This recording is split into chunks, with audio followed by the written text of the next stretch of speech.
va revenir sur ce fait divers qui a le plus passionné les Français ces dernières années. Le 28 octobre 2017, Jonathan Daval alerte la police. Sa femme Alexia a disparu pendant 3 mois. Jonathan montre le visage d'un veuf déploré dans les médias. Il accuse le beau-frère d'Alexia, puis termine par avouer le pire. C'est bien lui qui a tué sa femme. En 2020, Jonathan Daval a été condamné à 25 ans de réclusion. Aujourd'hui, c'est un nouveau volet de l'affaire qui s'ouvre. Nous allons connaître la date du procès pour dénonciation calomnieuse de Jonathan, puisqu'il avait accusé son beau-frère. On va faire un petit récap. Et Martine Henry, donc sa maman, et Randall Schwerdhofer, l'excellent avocat de Jonathan Daval, seront avec nous. Petit récap. Et c'est vrai que c'est une affaire qui vous passionne. Et c'est vrai que c'était très important pour nous de les avoir aujourd'hui, surtout avec ces nouveaux éléments. C'est parti. En 2017, la France découvre avec effroi la terrible affaire Daval. Et cette disparition inquiétante depuis hier, une joggeuse de 29 ans n'est jamais rentrée à son domicile. Son mari, Jonathan, est alors dévasté et pleure sa disparition devant les caméras. Elle était ma première supportrice, mon oxygène. Mais alors que l'homme avait finalement été condamné à 25 ans de réclusion pour avoir étranglé et brûlé sa compagne, il a pendant un temps accusé son beau-frère d'avoir tué Alexia. Il parle maintenant d'un complot familial. Il accuse son beau-frère d'en être le meurtrier. Des accusations fausses selon la belle famille qui lui réclame aujourd'hui plusieurs dizaines de milliers d'euros de dommages et intérêts, alors que s'ouvre demain un nouveau procès contre Jonathan Daval pour dénonciation calomnieuse, emprisonné depuis 6 ans. Alors nouveau procès, dénonciation calomnieuse, vie en prison, les révélations de la mère de Jonathan Daval dans TPMP. Merci Martine Henry, maire de Jonathan Daval, d'être avec nous. Merci Randall Schwerdhofer, avocat de Jonathan Daval, d'être avec nous. Je voudrais dire juste un petit mot. Ce livre, Itinéraire d'un avocat hors norme, excellent. Voilà, je vous le dis. Je me suis même dit qu'il faudrait peut-être l'adapter en télévision, vous voyez ou pas, en émission, parce que vraiment, 10 affaires criminelles incroyables. Vous savez que je suis passionné par ça. Et c'est vrai que ça, on devrait l'adapter sur C8. Si vous cherchez un producteur, j'en connais un, qui peut essayer de faire avancer les choses au plus vite. Merci, il n'est pas là ce soir. Merci en tout cas, mais c'est vrai que c'est très bien, bravo. Merci Martine d'être avec nous. Merci, c'est la deuxième fois que vous venez nous voir. Moi, maman de Jonathan, vous étiez venu nous voir d'ailleurs pour ce livre à l'époque, et c'est vrai que c'était un très très grand moment pour nous. Alors aujourd'hui, est-ce que votre fils va assister à ce procès pour dénonciation calomnieuse? Je viens de le rappeler, puisqu'il avait à l'époque, il avait dit il avait accusé son beau-frère d'être le coupable. Est-ce qu'il va y assister, maître? Non, il n'assistera pas. D'accord. Pourquoi? Parce que son avocat le représente. D'accord. D'accord. Vous pouvez nous expliquer en quoi consiste ce nouveau procès, maître? Alors en fait, Jonathan Daval, pendant son instruction, à un moment, au début, a reconnu les faits qui lui étaient reprochés, c'est-à-dire avoir donné la mort à Alexia de façon volontaire, un homicide. Et puis, pendant l'instruction, il va revenir sur ses accusations et il va accuser Grégory Guay, son beau-frère, en disant « mais c'est pas moi, c'est mon beau-frère qui a tué Alexia, c'est lui qui l'a étranglé dans le cadre d'un complot familial, avec mon beau-père, ma belle-mère impliquée et puis ma belle-sœur. » Tout cela va durer pendant plusieurs mois, à peu près 6 mois. Il va y avoir une confrontation en 2019 et Jonathan Daval va reconnaître qu'il a menti, qu'il a accusé à tort parce qu'il ne supportait plus d'être pointé du doigt comme le meurtrier, parce qu'il voulait aussi retrouver une place aux côtés de sa famille qui était meurtrie par le fait que ce soit lui qui ait donné la mort à Alexia, et il essayait de se dédouaner sur Grégory Guay. Ça, en juin 2019, on le sait, c'est acquis. Au procès, à la cour d'assises, Jonathan Daval va présenter ses excuses publiquement à Grégory Guay, à la famille d'Alexia aussi, de les avoir accusés de cette façon-là. C'était il y a bientôt 4 ans. Bien sûr. Et il y a quelques mois, nous avons appris au travers du journal Le Parisien que Grégory Guay et la famille d'Alexia citaient à comparaître devant le tribunal correctionnel de Besançon Jonathan Daval pour des faits de dénonciation calomnieuse en demandant une somme de dommages et intérêts très importante, 30 000 euros pour Grégory Guay et 10 000 euros pour chacun des membres de la famille, c'est-à-dire 3 fois 10 000 euros, en totalité 60 000 euros. D'accord. Donc c'est ce qu'il encourt. Il encourt quoi s'il est reconnu coupable de ce nouveau chef d'accusation? La peine encourue, c'est 5 ans. D'accord. Sachant qu'il a pris 25 ans de réclusion criminelle et que, naturellement, il y a une confusion entre une peine prononcée correctionnelle et la peine criminelle. Donc, en réalité, il encourt. Ce n'est pas le problème de ce qu'il encourt. Et ce n'est pas les enjeux du procès. Ce qu'on réclame en réalité en face, c'est de l'argent. C'est de l'argent. Et les enjeux sont financiers. C'est ça, on est d'accord. Puisque les 5 ans, oui, c'est... Bon. 5 ans en plus, mais bon. Non, mais jamais. C'est cumulé. Exactement. Donc en fait, jamais on ne condamnera quelqu'un à 5 ans pour une dénonciation calomnieuse. On serait dans l'aberration la plus totale. 5 ans, c'est des peines déjà très lourdes qu'on voit dans certaines affaires particulièrement graves en correctionnel. Alors, est-ce que vous avez encore des contacts avec Jonathan Daval? J'ai des contacts avec Jonathan Daval au travers de Martine Henry. Toujours, c'est notre lien et c'est elle qui se fait le relais. C'est elle qui m'a fait savoir qu'il ne voulait pas venir à son procès parce qu'il sentait qu'il y avait une curiosité autour de sa personne, qu'il ne souhaitait plus montrer son visage actuellement publiquement. Il a beaucoup changé, je le sais. Il est quoi? La prison, ça a endurci. Ça fait, il a changé, il est comment maintenant, Martine? Il s'est endurci, il a repris du poids. D'accord, il a repris du poids. Oui. D'accord, en prison, il est comment là? Il est bien. Moi, je dirais qu'il est bien. Il fait sa petite vie là-bas, il n'a pas le choix. Puis, vous l'avez vu quand pour la dernière fois? Il y a 15 jours. 15 jours, vous êtes allé le voir. Il vous a dit quoi? Pardon? Il vous a dit quoi? Vous vous dites quoi quand vous voyez? On parle de tout. C'est vrai, de l'extérieur surtout. C'est quoi en fait? Dites-nous alors, parce que c'est vrai que c'est ça qu'on a envie de savoir. C'est vrai que, parce que c'est une nouvelle situation quand même pour vous, Martine, c'est une situation à laquelle vous n'auriez jamais dû penser être confronté.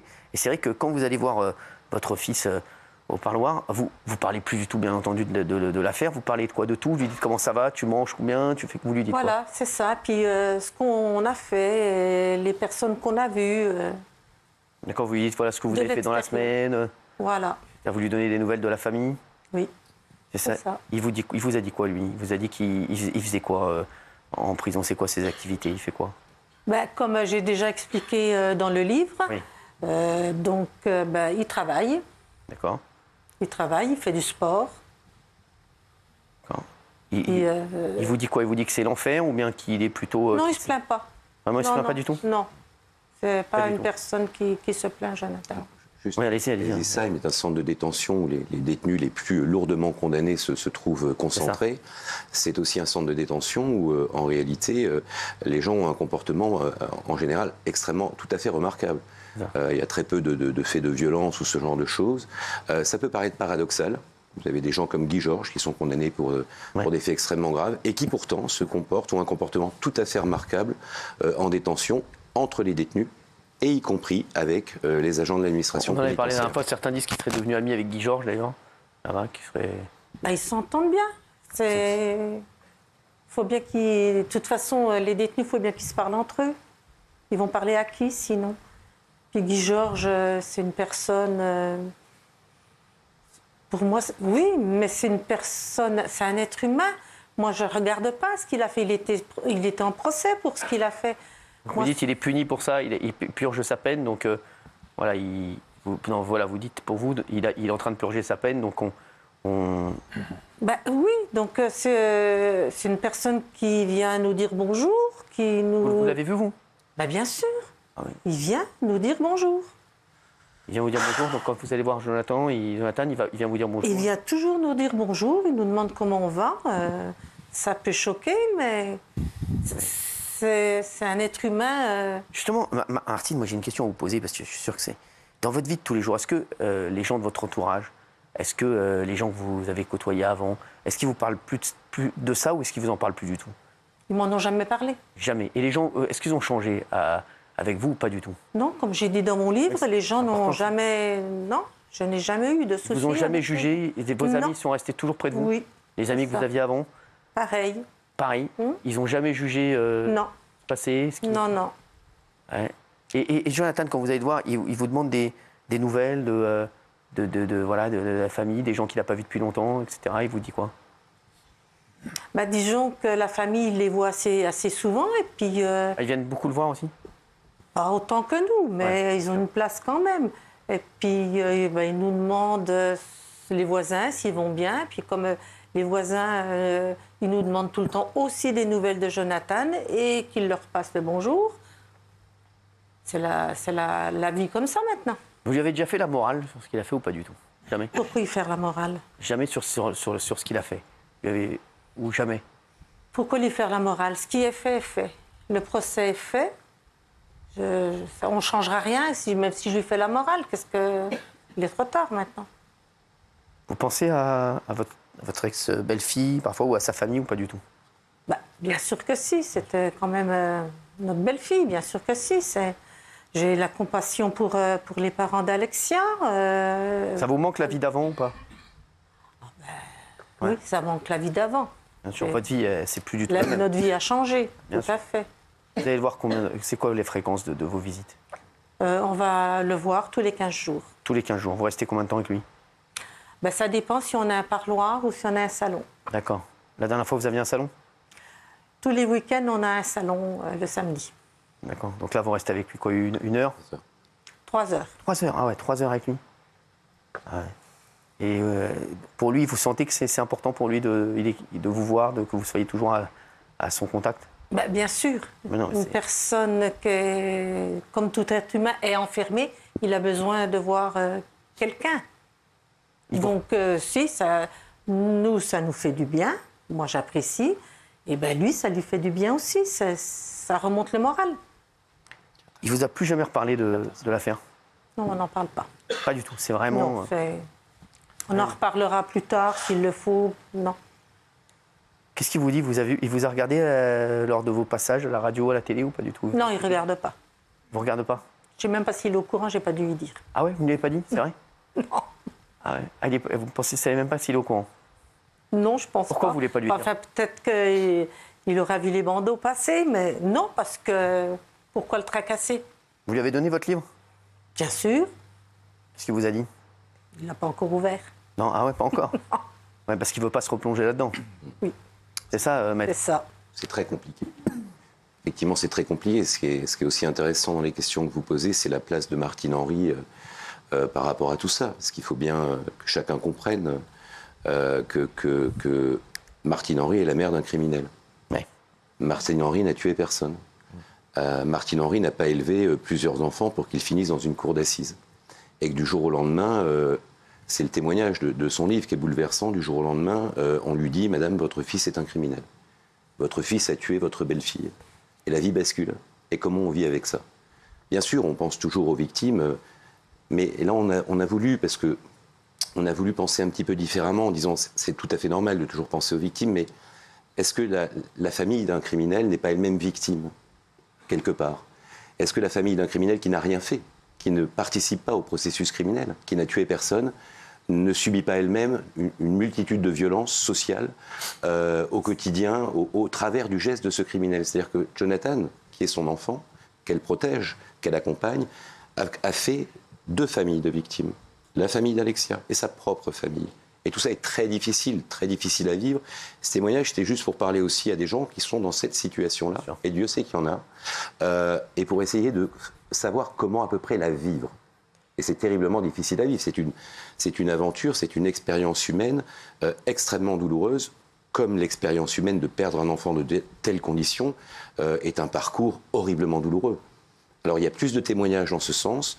Le témoignage de Martine Henry est beaucoup plus singulier, mais je trouve qu'il est extrêmement précieux. Est-ce qu'après vos passages en télé ou en radio, vous avez eu des commentaires qui vous ont blessé ou des... Je ne regarde pas les commentaires. Vous ne regardez rien? Non. J'en ai regardé un peu, mais... Et là où vous habitez, personne ne vous en parle derrière? Vraiment? Pardon? Dans votre village, tout ça, là où vous habitez, etc., personne ne vous en parle? Non. Personne? Non, non. C'est fou, vraiment. Non, on continue.